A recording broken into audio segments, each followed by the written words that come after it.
কেন্দ্র ও রাজ্য সরকারের একাধিক জনবিরোধী নীতির বিরুদ্ধে এবং কৃষি আইনের প্রতিবাদে উত্তর দিনাজপুর জেলা জুড়ে আন্দোলনে নেমেছে কংগ্রেস। গতকাল এই ইস্যুকে সামনে রেখে রায়গঞ্জে অনুষ্ঠিত হতে চলেছে জাতীয় কংগ্রেসের মহামিছিল।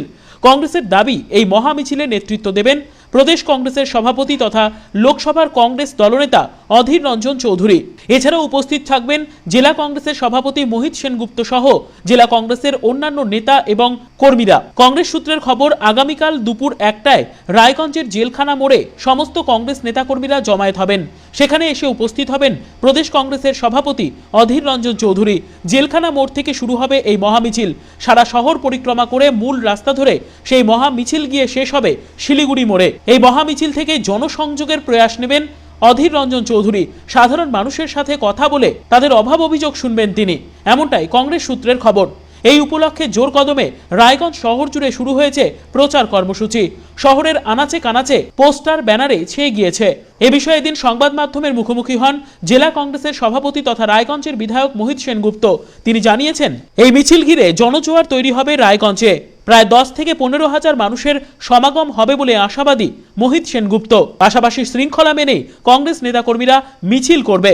এই মিছিলকে ঐতিহাসিক মিছিল বলেও দাবি করেছেন জেলা কংগ্রেসের সভাপতি। আমরা এটা বলতে পারি যে একটা ঐতিহাসিক র্যালি হবে। অধীর রঞ্জন চৌধুরী পশ্চিমবঙ্গ প্রদেশ কংগ্রেস সভাপতি। পশ্চিমবাংলার যেখানেই যাচ্ছে সেখানে জনস্রোত, জনজোয়ার তৈরি হচ্ছে।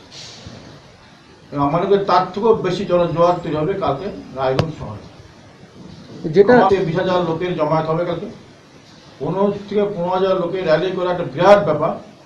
এটা যেহেতু অধীর রঞ্জন চৌধুরী আসছে তার জন্যই হচ্ছে। প্রশাসন আপনাদের সঙ্গে ব্যক্তিগতভাবে বসেছিল যে এই ব্যাপারটাকে কিভাবে হ্যান্ডেল করা যাবে? প্রশাসন দেখবে, আমরা দেখছি। আমরা কংগ্রেস পার্টি কখনো আমরা বুদ্ধিবাদী না, অন্যান্য পার্টির মতো। আমরা হলো নিয়ম শৃঙ্খলা মেনেই কাজ করি। আমাদের যা কাজ, আইনত যা কাজ, আমরা চিঠি দিয়েছি প্রশাসনকে। প্রশাসন সে মতো কাজ করবে। প্রশাসনের ডিউটি রাস্তাঘাট ক্লিয়ার করা।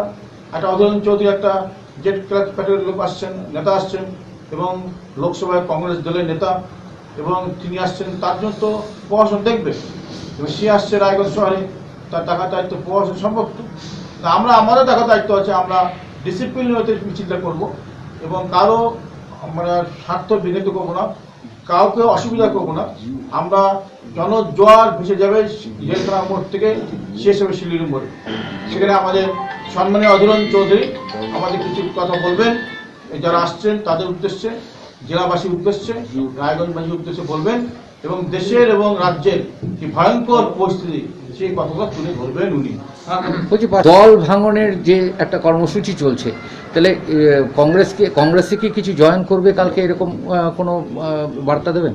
কালকে আমরা ওই ছোটখাটো ব্যাপারে আমরা অধীর রঞ্জন চৌধুরীর সঙ্গে আমরা দল ব্যাপারে যাচ্ছি। অনেকে প্রতিনিয়ত আমাদের বিভিন্ন জেলা, আমাদের জেলার বিভিন্ন ব্লকে আমাদের ব্লক কংগ্রেসের নেতাদের কাছে বিভিন্নভাবে আমাদের দলে আসছেন, কংগ্রেসের পতাকা নিয়ে আসছেন।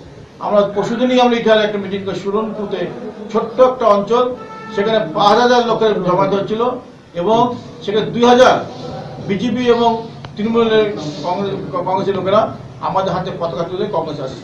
আমরা সেই মিছিল থেকে আওয়াজ তুলব যে পরশুদিন যে বন্ধ, ভারত বন্ধ, সেই বন্ধের সমর্থন কথা আমরা বলবো।